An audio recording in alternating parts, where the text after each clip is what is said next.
here's Mae. Good evening. This is Mae Brussell in Carmel, California. It's broadcast number 454. We number them each week. It's May 16th, 1982. This evening on 60 Minutes on CBS, Dan Rather had a gentleman who was investigating Nazi war criminals in the United States. And this fellow who lives in Boston left the investigation for the government. He was disgusted with what he saw. I tape recorded and will write up the broadcast so I can give you more details later next week, possibly, on this broadcast. But I took notes while I listened to it. And what this gentleman was saying was that the United States government knowingly brought into this country mass murders, people responsible for large amounts of killings, killing Russians, Jews, people in Europe, throughout Europe. They were brought to this country, 200 to 300 of them, by the Pentagon, by approximately 22 agencies of the United States, the State Department, the FBI, the military, the Pentagon, brought these mass murderers into the United States, and they gave a few examples of their working for Radio Free Europe. These people were not supposed to come into this country. The allegations were, the charges of this investigator were that President Eisenhower and President Truman said no war criminals into the United States, but the federal government knew they were war criminals. They were open about what they did. They worked under a Department of Office of Policy Coordination, OPC, that was set up several months before the CIA was formed. There was a time period when the war was over in the spring of 1945, May the 8th of 1945, until the CIA was formed in 1947, where large amounts of scientists, people from Germany, from Nazi Germany, the SS, were brought to the United States. They were working with Alan Dulles out of Bern, Switzerland, and they fled to the United States, and the government here knew that they were war criminals. Now, he mentioned that they came through Alan Dulles, and their boss was Frank Wiesner, who was in the OSS, worked under Wild Bill Donovan. And there were three people that he mentioned that were responsible for this operation. One was C.D. Jackson from Time Life. The other was Nelson Rockefeller, and the third was Vice President Nixon. Now, the first role where I became aware of the Nazis using this country or taking over this country and affecting domestic policy, not only what happened inside the Soviet Union, and they went on to things like Radio Free Europe, propaganda in the Soviet Union, or dropping people behind the iron lines in the Soviet Union that had been formerly in Minsk and so forth. The first recognition that I had that Nazis had literally taken over this country were those that appeared in the 26 volumes of the Warren Commission hearings and were carefully covered up by Alan Dulles, who was appointed to the Warren Commission to be in charge of the conspiratorial aspects, if there were any, to the murder of the President of the United States. Now, Time and Life had those pictures of Lee Harvey Oswald with the rifle, the superimposed head, the lies about the assassin, the patsy on the cover. Nelson Rockefeller wrote the IDs for George DeMohrenschildt when he was traveling around Mexico and around at the time of the Bay of Pigs down in Central America, and was in the Dallas-Fort Worth area with a whole group of Hitler's Reinhard Gehlen agents in the Dallas-Fort Worth area and in New Orleans that worked with Lee and Marina Oswald. George DeMohrenschildt carried an ID from Nelson Rockefeller for checks if he wanted them or money when he was traveling. And DeMohrenschildt was familiar with Nelson Rockefeller, and it was Chase Manhattan, the bank that John J. McCloy was one of the directors of. He was also the director of the Schroeder Bank, Adolf Hitler's bank, simultaneously. And John J. McCloy from Nelson Rockefeller's Chase Manhattan was on the commission, not only the Warren Commission, and covered up the role of Lee Harvey Oswald. His assignment was the Soviet group, and Lee Harvey Oswald was in Navy intelligence in the Soviet Union, and John J. McCloy from Chase Manhattan working for Nelson Rockefeller. He's still the elderly senior attorney. He's still existing in New York, an old man now, but he did a lot of damage. He released the Nazis that were at Nuremberg from prison and let them all go after just a few years in prison. There were a few that were hung and the rest were released. and Hallmarschildt, the head of the Reichsbank and so forth, were released. Now, in 1972, when I published Why Was Martha Mitchell Kidnapped, it went into the links of Richard Nixon bringing the Nazis into this country in Long Island, and that's how his career began. And for all purposes, I've never seen any article published in the United States or anywhere else in the world that linked Richard Nixon to the importation of Nazi war criminals into the United States. If you can find it, mail it to me and show it to me, and if not, I'll send you a copy of, I can't copy the whole Realist article, it's a long one, but the pages on how Richard Nixon came to power, and it had to do with his role in Long Island and in the Navy, and then running against Jerry Voorhees in Congress, who was exposing I.G. Farben and trying to break up the Nazi interest. So that the representatives from Time magazine, Nelson Rockefeller, and Vice President Nixon is completely consistent with the research that I've done for the past 16 years. Now, why are these people important? They're important because they have affected everything in our country. They didn't just help us find out what Russia was doing or to inform against Russia, maybe wanting to expand. They have affected our money and our banks. They have bankrupted our country, and a lot of the money, millions and billions, is out of the country in terms of gold and diamonds. They have bankrupted us. They have polluted our rivers, our waters. They've been behind the mind control programs. Wherever I do research, whether it's the John Kennedy assassination or Martin Luther King or Robert Kennedy murder, there were Nazis. When they investigated Jonestown, there were Nazi connections. When you go into Watergate and Richard Nixon, it was filled with Nazis. When you study the medical experimentation, the Nazis were behind it. The mind control programs, the same thing. The banking, the taking over the energy, raising our prices and putting us on an energy shortage and no alternative energies or solar energy. There were always Nazis behind it. The appointment of Ronald Reagan as governor and his role with the Hoover Institute and the Tsarists, Nazis again. Richard Nixon, of course, there were Nazis. Everywhere I look, everywhere you turn, whether it's Edwin Wilson or Frank Turple arming Idi Amin, who adored Adolf Hitler, or Gaddafi, or the role of Otto Skorzeny working with the CIA, training the Middle East, arming the Middle East against Israel, there were Nazis. If there's food pollution, poison, housing problems, unemployment, murdering of laborers, it's the same thing. The courts in this country are ridiculous. They are delayed cases, those ridiculous trials about John Hinckley and the hearings on Sirhan are a farce. The shooting of the Pope, not the shooting, the attempted stabbing of him this week because he was too far left.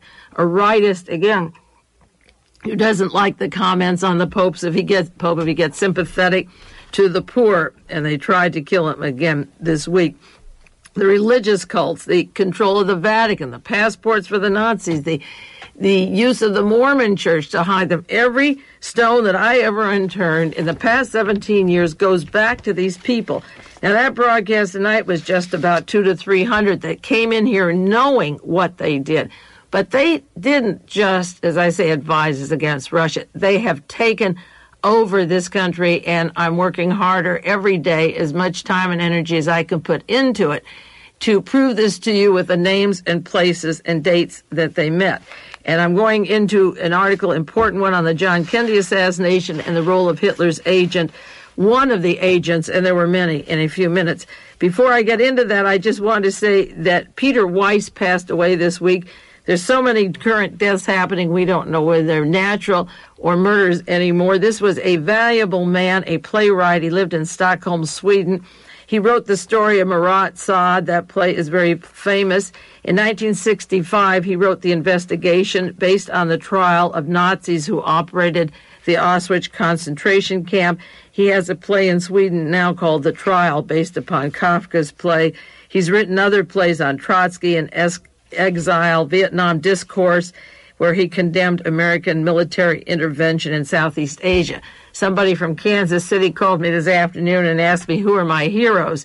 There's some playwrights that I like very much. One of them is Peter Weiss. He was consistent through his whole life. He passed away. He dramatized a lot of Bertolt Brecht's things, and he was a very powerful playwright who took on from where Bertolt Brecht left off. Peter Weiss and the Investigation and his other plays are some of my favorites. I have them at the house. Another playwright that I like, who I respect very much like Costa Gavras as a movie maker, is Frederick Dürrenmatt. And Dürrenmatt wrote the play The Visit. And in the San Francisco Chronicle today, there was a review of his play that just came out recently in 1979 that's playing in San Francisco, and I'm going to try and see it. It leaves June 20th, so I'll see it before then.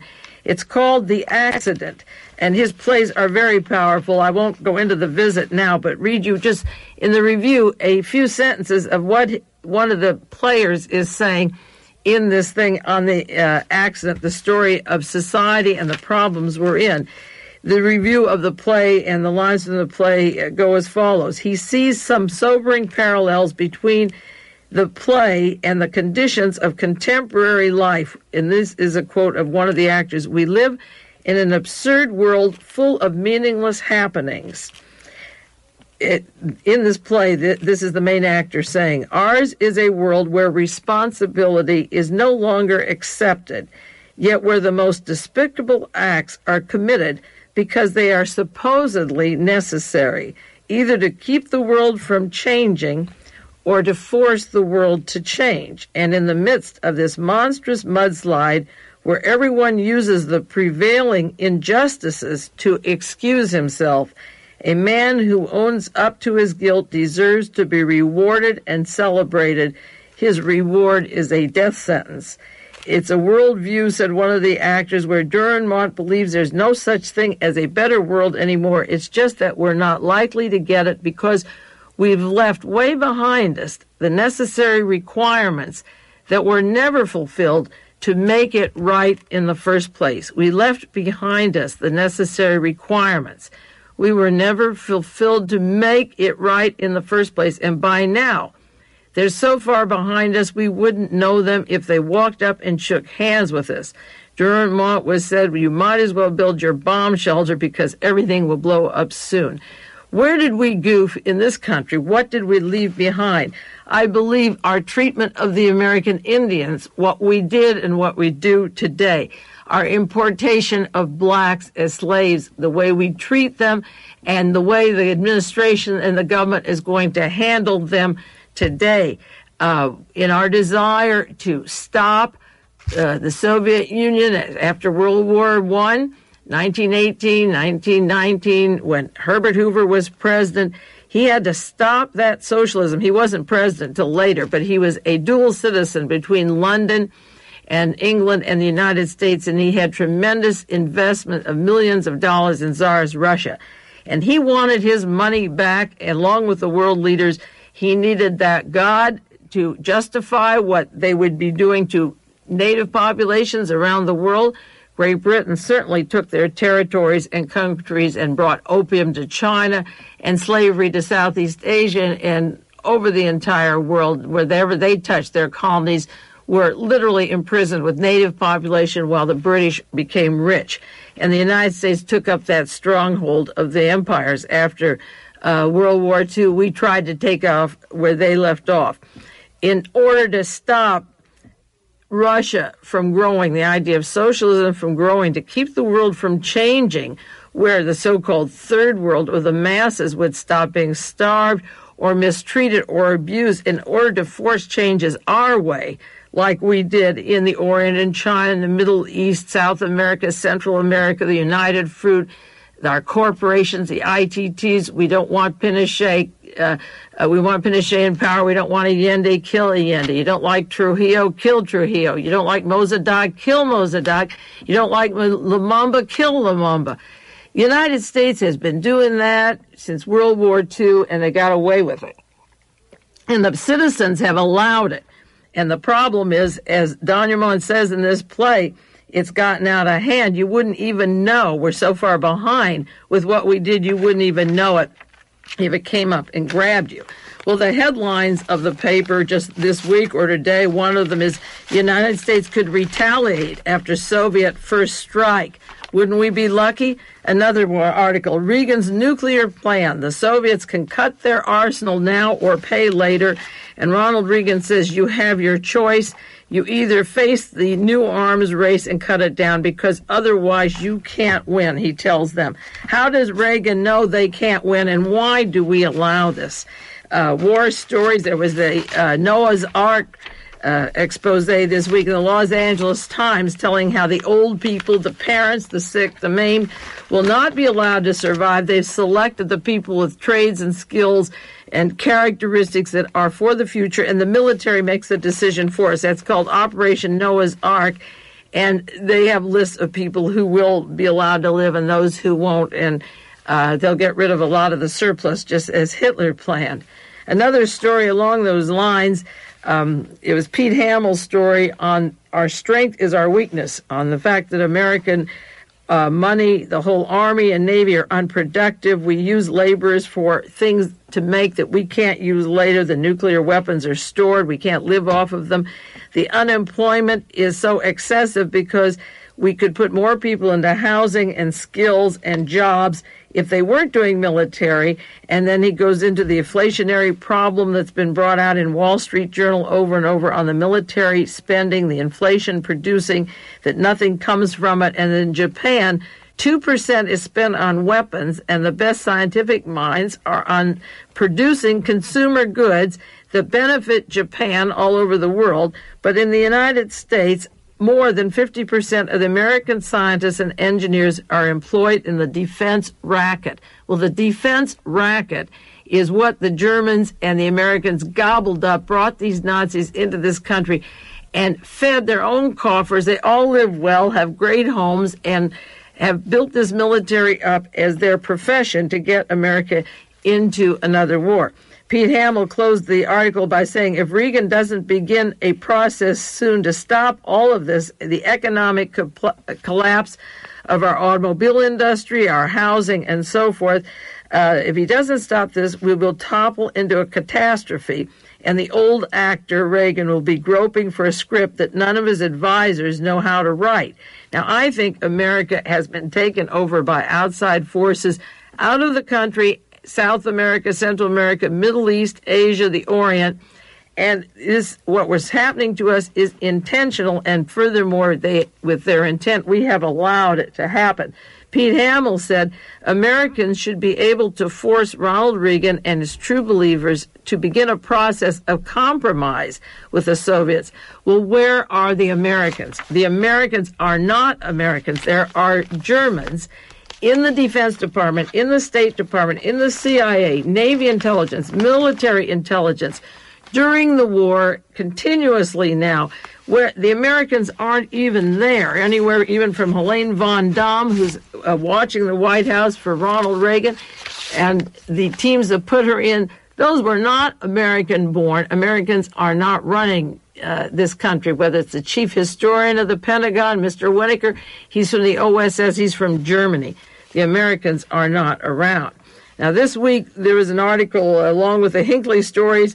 They did some more acoustical findings on the Kennedy assassination, and whoever this group was, the National Academy of Sciences, comes out with a story chaired by Dr. Norman Ramsey of Harvard University that there was no second gunman, or the sounds didn't reveal a gunman over at the grassy knoll. Well, who needs Dr. Norman Ramsey from Harvard University that produced Priscilla Johnson, who worked with Lee Harvey Oswald, and Henry Kissinger of the War Machine? Who needs him to tell us what happened at Dealey Plaza? Doesn't he take into account that there were silencers? The conclusion of their great finding was that the acousticals originally were wrong by the House Select Committee, but they did say, Dr. Frank Press, the president of this Academy of Science, cautioned in a statement that the committee only looked at acoustical data and could not comment on other evidence that might indicate an assassin on the grassy knoll. Well, you better believe that one, and that still leaves the door open, thank goodness. Another article over the Associated Press, second Kennedy killer is doubted, but they're still not sure. And the National Academy, the National Research Council listens to these tapes. How many years? Every 17, 18 years, they're going to listen to those tapes over and over again. The tape isn't important because the very makeup of the Warren Commission with Alan Dulles from the Chase Manhattan, the OSS, the CIA, John J. McCloy, and the who's who of the CIA, Mr. Russell of Georgia, the watchdog of the CIA in the Senate, Senator Russell, the whole cast of characters on the Warren Commission, including Gerald Ford, covered up the continuous Nazi connections to the Kennedy assassination.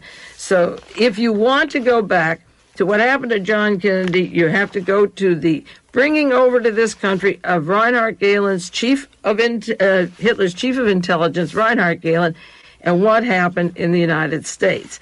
Now, the important article that I received this week from David Emory, a World Watcher up in the Bay Area, is from a magazine called Gung Ho. It's similar to Soldier of Fortune. And it came out this month, May 1982. And we'll have to get that magazine. He sent me several articles from this magazine. One written by William Seymour, but it doesn't say if this is the William Seymour who was Lee Harvey Oswald's double at Dealey Plaza and in New Orleans and in Texas and in Mexico, or whether it's a different William Seymour.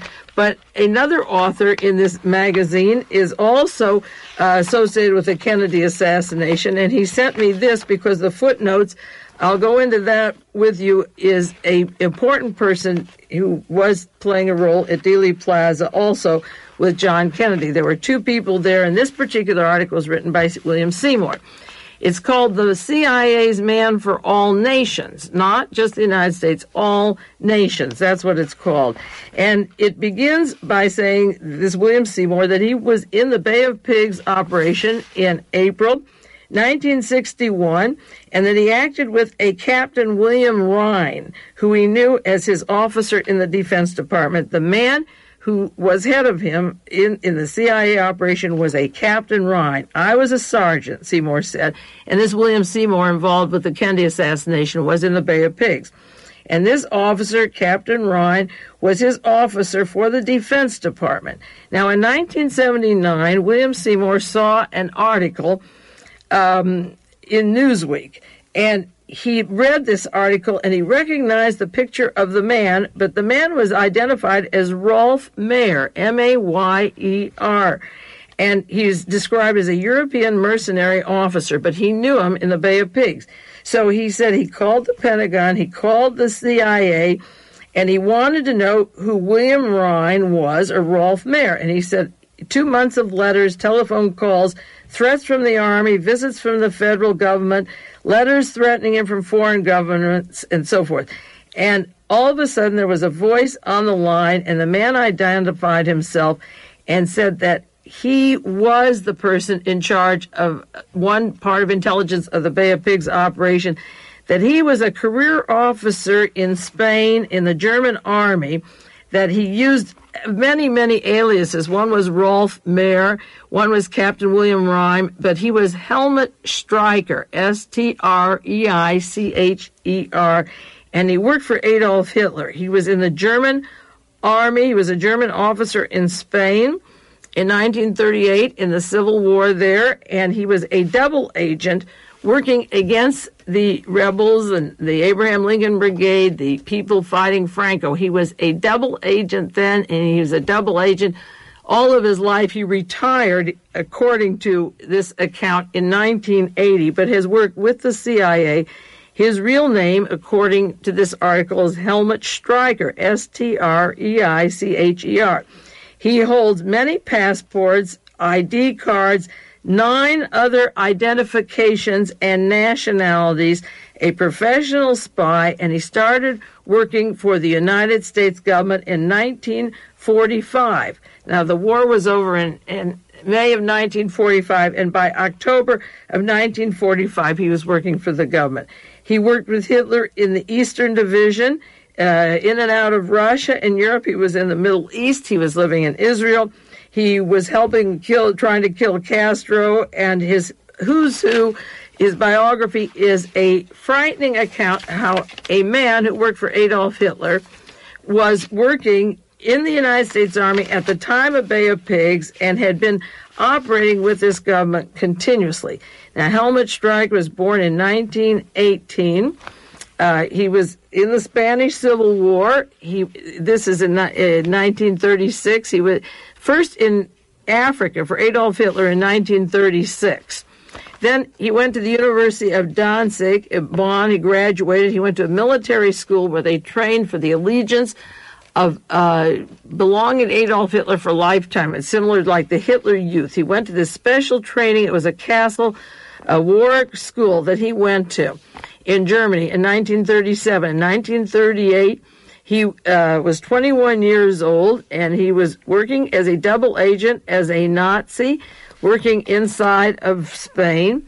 In 1939, he came to the United States, 1939 to 40, where he learned his English and learned it well. Of course, these are the years when Henry Kissinger came to this country, and Kissinger in 43 was naturalized and ends up in the Battle of the Bulge, where Stryker is this man, just as the Fritz Kramer I've been talking about on these programs and will do much more on in the weeks to come.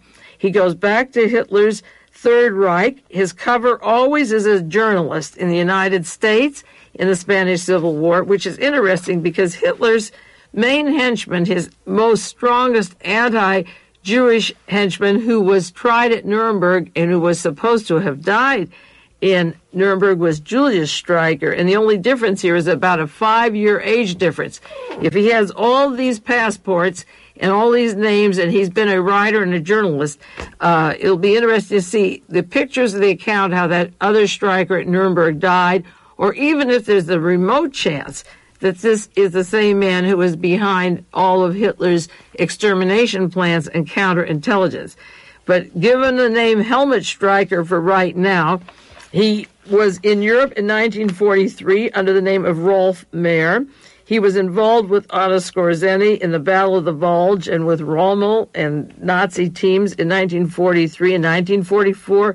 He was in Madrid with the Nazis and with Canaris. And in 1945, the war was over. May the 7th, 1945, he surrendered to British intelligence. Now, he turned himself into the British intelligence at this time period and started working for the United States government in G2 Army intelligence as soon as the war was over. I'm not talking about the 200 or 300 that were brought in that were on 60 Minutes to discuss those war criminals or mass murders. As soon as the war was over, he was in our Army intelligence and promoted. He had just been promoted before the end of the war, and by October, he was working with the OSS and the Central Intelligence Group. That was the precursor to the CIA. It took from the end of the war till 1947 to form the National Security Council and the CIA, so that this Stryker was working with Allen Dulles and the same people that I've been studying all these years through 46 and 47. In 1948, the CIA is formed, and he begins then his long work for the CIA, but he was hired from the time the war was over for the Central Intelligence Group. Again, this is the Dulles Group. In 48, 49, and 50, he was in Europe and Africa, in the Middle East, and those are the years when Otto Skorzeny was arming Nasser and Sadat, his intelligence chief, to get ready on wiping out Israel. Israel became a country in May 8th of 1948, and that's when Nasser and Otto Skorzeny and the very people who were working with Helmut Stryker were down in the Middle East. He was in the Middle East, and he also was in Israel. Now, these top Nazis, double agents, there's so many of them in Israel, and Mossad is supposed to be the greatest intelligence group in the world. I have contended for a long time that 50% of the top people in Israel are Nazis running the government, and this guy was in Israel during this time period, 48 to 49 to 50. In 1956 and 1952, he started working again for Reinhard Gehlen, Hitler's chief of intelligence, who was through setting up the CIA in the United States and went back to head up the German intelligence. Our government worked with Hitler's intelligence chief, and I've mentioned him many, many times through the years, and he helped set up operations in Eastern Europe. He was in Prague in 1954 when Otto John was kidnapped. I have books and pictures of Otto John. He was a German who family opposed Adolf Hitler, who didn't like the persecutions. He was supposed to help select people in government who were not former Nazis. And, of course, he was the arch enemy of Reinhard Gehlen, who was the top Nazi before and after the war with Hitler and after with Allen Dulles. And Otto John was kidnapped and taken to the eastern Berlin, and then he was put on the TV and made to look incoherent and made to sound like he was a Nazi. I compared the Chappaquiddick affair and the reaction of Ted Kennedy to his TV conference to Otto John and the similarities in that case. This fellow was operating and helping to eliminate the credibility of Otto John while he was working for Reinhard Gehlen. He was in Prague. 1956, he was continuing. 57, he was working for Gehlen. He had to go to Eastern Europe to kill a man named Mr. Geyer, who was exposing the top Nazis in the government, and had gone to Berlin and given it to the Russians. So in this article, it tells how they arranged to kill him with a silencer. See, this team knows how to use silencers, except when they want to investigate the murder of John Kennedy. In 1958, he comes to the United States, and he works with the CIA and United States Army Intelligence. And 59 and 60, he's preparing the invasion of Cuba and the death of Fidel Castro. We'll take a 1-minute break and get back to the role of this person with Hitler and the United States Army simultaneously. This concludes the first half of World Watchers International with Mae Brussell. We will return with the second half after a brief pause.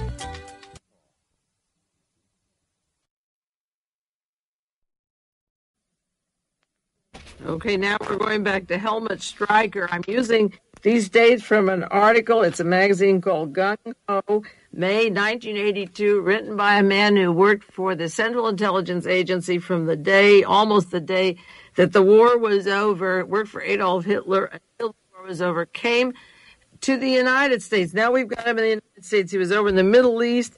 He was in Germany with Gehlen. He was in Prague when Otto John was kidnapped. One of my favorite cases. He was in Europe to help wipe out Mr. Geyer, who recognized him and other agents. So he had to leave Germany and Reinhard Gehlen, and even though he worked with him from 51 to 57 because he was recognized on the microfilm. So he comes to the United States in 58 and 59 and 60, and he's assigned to the Bay of Pigs operation where he has the name of Captain William Rhine, head of the U.S. intelligence. He speaks excellent English. He's been to the United States and has mastered his English. And they removed him from the CIA in 1961, according to this article, because after the Bay of Pigs operation, the Congress may call in the people who were involved. So they couldn't have a Mr. Helmut Stryker or a Captain William Rhine or Rolf Mayer from Nazi Germany fighting along helping Franco and all the other 9 aliases and so forth. God forbid Congress might call him in, but I don't think that's smart. They're that smart. So they removed him from the files with all his Nazi background, as they have removed hundreds involved in these murders that have really set up the assassinations in this country. So then they sent him off to Africa. They were very lucky. So 1962-63, he's assigned in 1964 to Algeria using the name Karl Rolf, which was a name he had used. He was working for Hitler in Africa in 1936. So he goes in under the cloak of a tradesman that he's selling scrap metal, okay? And he's working, sabotaging trains and blowing up various installations over in Algeria. That's his assignment. Then he goes down to the Congo, and he's there, and he's assigned to the Congo, and he remarks that he thinks Lumumba was killed by the CIA, and I have the documents from the hearings on the investigation of the murder of Lumumba and the CIA, and he's down there conveniently when Lumumba is killed. He is in Germany when Otto John was kidnapped and discredited. He's over there killing agents who recognized him. He's involved with the Bay of Pigs operation, the people who killed John Kennedy. And there's even quotations in this article about the murder of John Kennedy. He's very flippant about it. And the fellow who wrote this, William Seymour, who was with him in the Bay of Pigs, may have a tongue-in-cheek attitude about the murder of Kennedy because they're very open about discussing it in the article. What he says in this article to Seymour is one of the worst kept secrets in the company, that's the CIA, is the truth about the president's murder. It wasn't Castro.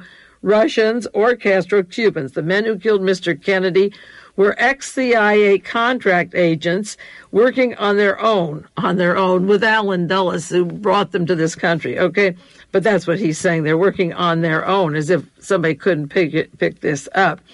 And he said they were anti-Castro-Cuban exiles, and the whole thing was set up by mob money and some very big money interests. You'd have to go back to his father's background, old Joel Kennedy, to get into that.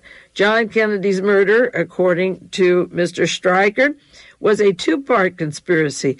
One was the action end of it with the killers, but the deeper part is the acceptance and protection of the murderers and the murderers' operation by the intelligence apparatus that controls the way the world operates.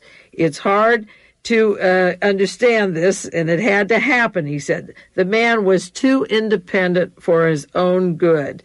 And this is a man who was involved with those people who killed John Kennedy, who was in the Congo and Lumumba was killed, who tried to kill Castro, who was in on the Otto John discrediting, who's been all over the world with the assassination teams, who was in Spain with Franco, in Germany with Adolf Hitler, in South Africa with Hitler's agents, in the Middle East with Galen. He was with Otto Skorzeny and Henry Kissinger and that famous Fritz Kramer double agent in the Battle of the Bulge. Let me repeat what he said. One of the worst kept secrets in the company is the truth about the president's murder. It wasn't Castro-Cubans or Castro or the Russians or the Castro-Cubans. The men who killed Mr. Kennedy were ex-CIA. They became ex-CIA the day they did it. You know, like he leaves the Bay of Pigs operation, he's an ex-CIA the minute it fails, the operation fails. Okay, and he talks about it was financed by mob money. I don't believe that for a minute. George DeMohrenschildt, who was getting Oswald housing and jobs and a place in the printing plant in Texas that had security clearances and so forth. There was Nazi money behind this. It wasn't all mob money. The mob may have helped with the double hit, but it wasn't mob money. It was the Nazis that were part of the Galen operation that were Lee and Marina Oswald's friends in the Texas area. John Kennedy's murder was a two-part conspiracy. One was the action end with the killers. That's true. And the deeper part is the acceptance and protection of the murderous operation. Now, he says by the intelligence apparatus that controls the way the world operates. And that is true. The FBI, the CIA, the Defense Department, the Navy intelligence, all those branches of our government, there were 22, referred to 22 branches that grabbed the war criminals that came over here. That was on 60 Minutes tonight. Every branch of government grabbed them. But the problem is the acceptance of the murderous operation by us. We allow this thing to go on by not exposing every rock and turn every corner. Now, this article by William Seymour, he only brings up the point about his boss having these dual names, one in Newsweek and one in Bay of Pigs, and finally meeting with him and confirming what is going on. But the article doesn't say if William Seymour was the Oswald double. But in the same magazine, Gung Ho, there's a long article on Gulf oil, on Gaddafi, on the CIA, on assassinations, on Richard Helms, and how knowing where the bodies are buried. And there's a picture of Amelia Santana in the same issue. So Amelia Santana and William Seymour were two members of the Bay of Pigs operation who were involved in the Kennedy assassination. And in this one magazine, there is a whole lot of material on these people. Now, this fellow was assigned the Bay of Pigs. He was removed. He went over the Congo, went to Algeria, and was in Africa, Middle East, again as a disguise as a writer in 1968. So he was in Spain disguised as a writer. He was in the United States as a journalist. In 1968, he was in Africa and the Middle East as a writer. In 1968 or 69, he was still a writer and a journalist for Allied intelligence. He said, no one really retires. We're like the mafia. 1971 to 73, he's working in the headquarters of Langley, Virginia. Now, that is the height of the operation when William Colby comes home from Southeast Asia, when Watergate is coming down, the exposés, when the CIA Nugan Bank is filled to the coffer with money for assassination teams that can continue throughout the world. And in 1974, he's over in Africa and the Middle East, the time from 1974 to 1977, when George Bush is director of the CIA. That is this Nazi assassin director, George Bush, of our CIA. That's why I say that we should never have a CIA director as vice president, because we're surely going to get him as president. And this was the time when the Nazis and Scorzeni and Gaddafi were arming Idi Amin, when Frank Churchill and Edwin Wilson and Theodore Shackley were arming Gaddafi, the PLO, and setting up Carlos the Jackal, the killing of Jews all over Europe, the killing of the Jews at the Munich game, the Olympic Games. This fellow was very active through these years over in the Middle East, and he said, in quotes, he retired in 1978 from the CIA to go to Africa for a special job. Maybe it was with Mubarak. Maybe it was to set him up. Remember Edwin Wilson and the Swiss officers setting up Mubarak and getting ready for the murder of Sadat? Or maybe he was over there getting Begin to give away Israel to back their area in the desert and their oil rights and so forth.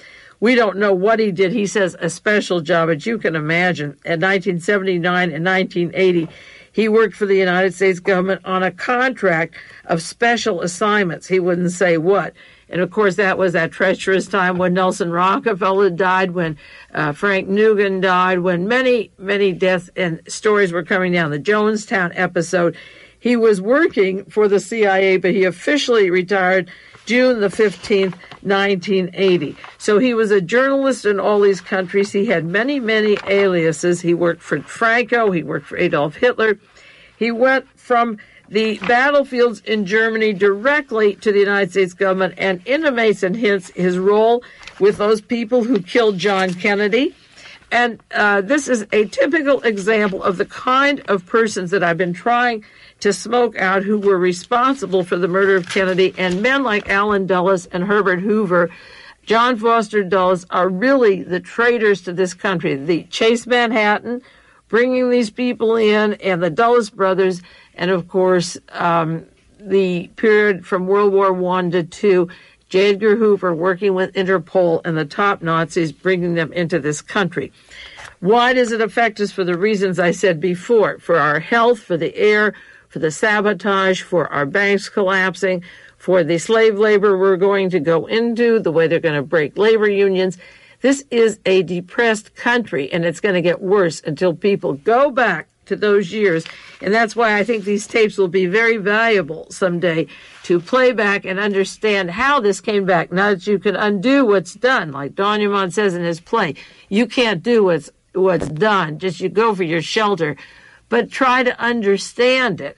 Try to understand what happened and who's behind it, because the truth will out. As this gentleman said on 60 Minutes tonight, the investigator, the truth has to come out, whether it comes 5 years from now or 10 or 50. I've tried for the past 11 years to tell you who these people were and who was doing the hurting, and give you warning in advance of people like Ronald Reagan would become president. So it's no surprise to me the things that he's doing and saying and his behavior, because it's consistent with what he was as the governor. I've referred to the Torba document many times. It's a book that came out in 1970 about the assassinations of John Kennedy and Robert Kennedy. And this book was put out in Texas by a lawyer he's passed away. And there's references in this book to this William Seymour. There's references about his being Oswald's double and going with the anti-Castro Cubans, but leading a false trail behind to make it look as if Lee Harvey Oswald were a communist or a pro-Castro supporter. And Seymour was weaving, according to the Torba document, a web of culpatory evidence, tying Oswald to the assassination at least 5 months before it occurred. And this Torba document says that he began June the 5th when President Kennedy met with Vice President and the governor of Texas as Lyndon Johnson and John Connally, and agreed that he would come to Texas in November of 1963. so that after June 5th, the trip was planned and they knew what to do. And William Seymour was involved in New Orleans, in Mexico, and Seymour said that he'd even been to Governor John Connolly's office. And he went around the Dallas-Fort Worth area, and with Mrs. Sylvia Odio, he was with her just before the assassination, with the violent anti-Castroites, but he was at the rifle range, the car agency, and so forth, using Lee Harvey Oswald's name to set up the patsy. Now, that was the Sylvia William Seymour that's been written up many times in many books on the Kennedy assassination. But as I say, it isn't clear if William Seymour is the same one who worked with Helmut Stryker in the Bay of Pigs, but I imagine it is because in the same magazine articles, I say there are pictures and credits for Emilio Santano, and he worked closely with Seymour. Now, this article said that Helmut Stryker was one of the top Axis agents for Hitler during World War II, that he ends up with Otto Skorzeny in 1945 and also in the Battle of the Bulge, that they're working later together.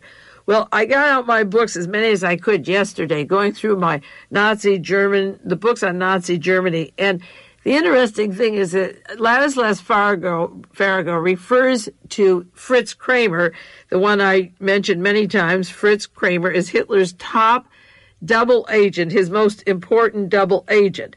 That's Fritz Kramer, and he nowhere appears in books after the war. In any of the books that I have, and I'm going through many, many books, I can't find where Hitler's agent went after he leaves the docket at Dachau number 33.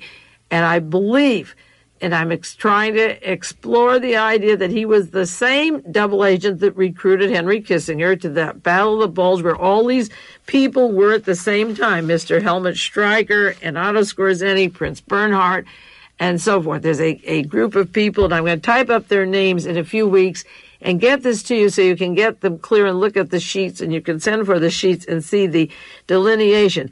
Helmut Stryker doesn't show up in these books that I have after the war, but there was this famous Julius Stryker, whose picture is at the Nuremberg trial.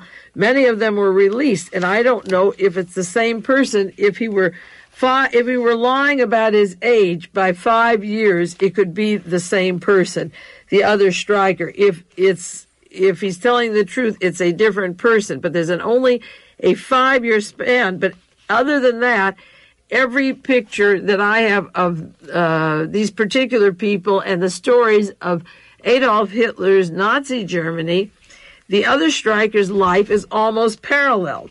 I have a book, a pictorial history of the SS that I mentioned last week, and Julius Stryker worked with a blood group, and there's a reference to him as bonded to the strong fatherland, that they had these tremendous bonds, as a picture of the Nazi reunions, and that he was part of this group. Well, this particular Helmut Stryker was at that castle and location where they were trained to take over after World War II was over, to continue the Fourth Reich. Another book, Kurt Reese, The Nazis Go Underground. There's a mention of Stryker, a reference here that in 1943, when they realized they weren't going to win the war against the Soviet Union, all the men working together had one idea in mind, and this is according to this book, The Nazi Goes Underground. That Martin Bormann met, and Mr. Himmler, and Mr. Heisemeyer, and Fritz Kaltenbrunner, and they had one idea in mind: the Nazi Party must go on no matter what happened. They expressed their idea as early as January 29th, 1943, in the Brown House in Munich. If we win the war, it is the party that wins. If we lose the war, it's only the army that loses, and we will go on. And this refers to Mr. Heydrich and Mr. Stryker as wanting to continue the Hitler legend. Now, did Stryker die, or is he that same Helmut Stryker that met with these people that wanted the war to go, the Nazis that went underground? I have another book, Galen's Spy of the Century, and it describes the Stryker that worked for Adolf Hitler on page 119. And it tells about working in the Eastern Division, how Hitler couldn't take Stalingrad in 1943, and how Julius Streicher, who worked for Hitler, the Jew baiter, the editor of a newspaper, working with Mr. Kaltenbrunner, were making plans for after the war. Now, they refer to his newspaper and as a news editor, and this fellow used the newspaper, the writing, the publishing for all of his trips wherever he was. So is this the same Streicher who worked as the editor and publisher? Is this another one of Himmler's and Hitler's tricks? I've mentioned way back that there were discrepancies on the death of Himmler, and there were articles and suggestions that Himmler also got to the United States as a journalist. If he got out, if Martin Bormann got out using the name of Martin Bormann, and Joseph Mengele Bormann used an alias for a short while, but Joseph Mengele used his name and didn't change it. And if Mr. Streicher has changed his name 8 or 9 times and has different identities, but is in the same locations geographically as the other one, is it the same man who worked for Hitler in his plans for extermination and for taking over the world after 1943? Is he the same man who comes to the United States, who works for the CIA, fighting Fidel Castro in Cuba, who's involved with the Kennedy murder, who's over in the Congo, and continues his mischief? He doesn't describe too much of where he is all those years, but with these assassination teams, you can imagine where the possibilities of where he's been. In the Galen Spy of the Century, there's other references to Streicher. In January of 1943, they were working with General Streicher and in these extermination plans, and the Russians had taken people who were half-starved and frostbitten, and large of them were wounded, and a great many people in the Russian division that were fighting in Russia fled to Germany. They were over in the Eastern Division. They fled to Germany. Now, according to the biography of the Streicher at Nuremberg, he was a journalist, but he had no particular role in the Nazi government. So that would give him the mobility to be everywhere that this fellow was while the war was going on. In Africa, in Eastern Europe with Reinhard Gehlen, who he was working with after the war, in Madrid when the people were betraying our soldiers in the Battle of the Bulge and Arnhem. They were down, some of the top agents in Madrid. He was in Paris and Belgium. He's been in and out of every country while the war was going on without a particular job for Adolf Hitler. So the Hitler Streicher that is in Nuremberg, that's supposed to be the war criminal who's convicted, this fellow is in the same places and has the same skills and the same trade. And it certainly would be shocking to know or to find out even the remotest chance that Hitler's Streicher became our CIA man and Hitler's Kramer became our CIA man. But if Hitler's chief of intelligence came to this country, why wouldn't that be possible? If we brought over all of his intelligence bosses and these people worked for him, it would be the easiest thing to bring his employees. In the book, The Service, written by Reinhard Gehlen, the memoirs of Reinhard Gehlen, the prologue of the book begins from Hitler's bunker to the Pentagon. And this is the way the book starts. As a brigadier general in the German army and chief of one of its most important intelligence branches, it never occurred to me in August of 1945 I would find myself seated with a number of my former staff members in an American Air Transport Command. I would never find myself seated with my staff members in an American plane, a DC-3, flying to Washington, D.C. We must have seemed an unlikely bunch of civilians to be crossing the Atlantic. Remember, the war was over in May 1945, and the Nuremberg trials didn't even begin to 46, and these guys were already working for the United States government before the war was even winding down. We may have seemed an unlikely bunch of civilians to be crossing the Atlantic at the time, he said. We had been given only 3 days to get the necessary civilian clothes to exchange for our Wehrmacht uniforms. 3 days, no passports or anything. Just bring them over here, Hitler's people, and don't ask them if they're loyal to the United States or Britain. They've sworn under oath and secrecy they will protect for 1,000 years what Adolf Hitler did and the ways he did it, and they worked from the end of World War I, doing well what Hitler wanted and for those people. So they traded their Wehrmacht uniforms and got their suitcases and came to the United States, and they were fitted out in plain clothes. Now, that's the way the book begins. I don't have to read much more of it for those of you who want to get the book. It's called The Service. I often refer to the book Reinhard Gehlen, Spy of the Century, but this is written by him. Prologue, From Hitler's Bunk to the Pentagon.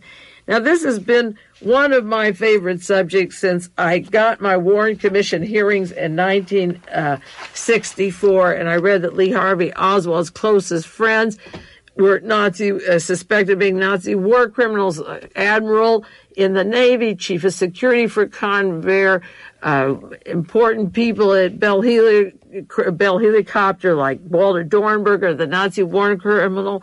Dornberger came over to Bell Helicopter over in Dallas-Fort Worth and kept the name Dornberger. Joseph Mengele lived in Germany and kept the name Mengele.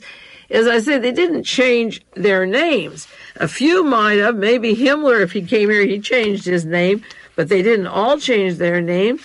And if Fritz Kramer was Hitler's top double agent means to infiltrate and take over and sneak on the other side. And if he doesn't ever appear anywhere after that chair at the Dachau trial and they were all released, and if Helmut Streicher is one of the top 10 of the Axis agents, where are they after the war? Where does Helmut Streicher go?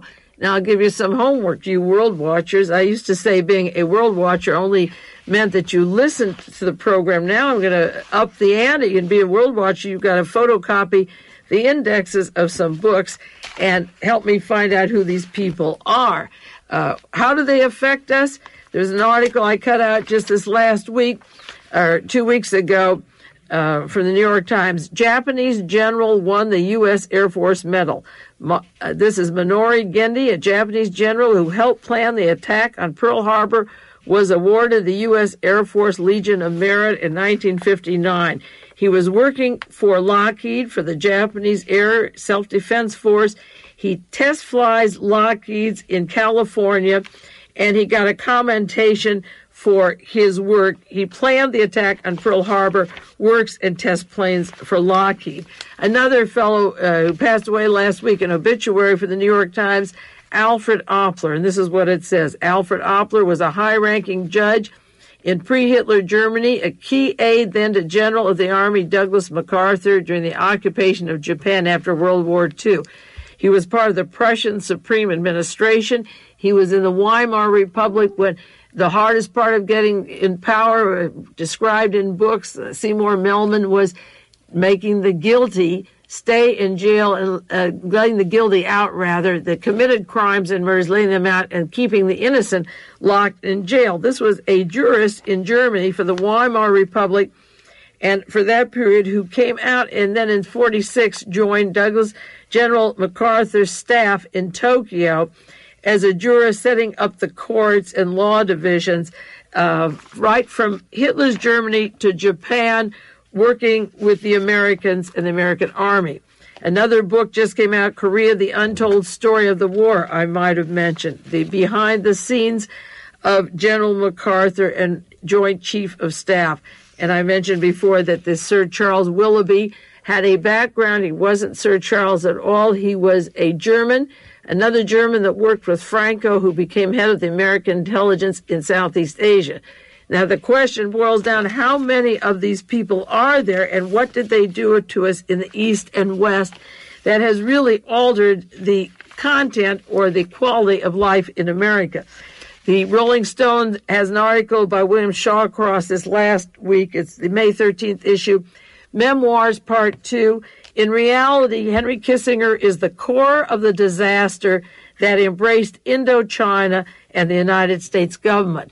Yes, if Henry Kissinger was handpicked by Fritz Kramer and the Nazis to go back to Germany and work with those Nazis who were wearing American uniforms, who were causing Americans to be killed, who set up our Korean policy, our Southeast Asian policy, our Middle East policy, Central America, South America. No wonder we are hated by everybody. No wonder we've put in military dictatorships. No wonder we allow slave labor, genocide, missing people, experimentations over the world on our own. There is a reason why this is happening. The reason goes back to the importation of a disease known as fascism, not capitalism, but fascism. And the disease has names, it has cells, it has identities. The listening to 60 Minutes tonight only confirmed how the FBI, how J. Edgar Hoover from Interpol, the State Department, the Defense Department embraced these people, protected these people, tried to scramble in the archives the identity of these people. The Congress has slept on it. Now we have to go back and find out what happened to this country, how we got this way, who protected these people. I don't believe that Eisenhower and Truman didn't know they were brought in here by the hundreds, many, many hundreds. And we haven't even began to add how many changed their names, like Sir Charles Willoughby or this Helmut Stryker who works in the Bay of Pigs. How many of them were there? Literally thousands. I bet there were at least 1,000 that were behind Hitler that came in and took over every branch of our government in the State Department, the Historical Division, the Pentagon, the Army, the FBI, and so forth. That's why we can't find who's doing these murders, because they have taken control of these positions, and anyone who gets to this level is just ignored or silenced. But when things got bad enough in this country, and when you see the resemblance between Germany in 1933 and 38 and the inflation and the problems with health and housing, go back to what I told you these past years, because this is the cause and this is the disease, and the sooner we expose them, the better. You may write to 60 Minutes and thank them and tell them we want more. In the meantime, we'll stop. This is Mae Brussell in Carmel, California, and I'll be back with you next week. This has been World Watchers International with noted conspiracy investigator Mae Brussell. This program originates from Carmel, California.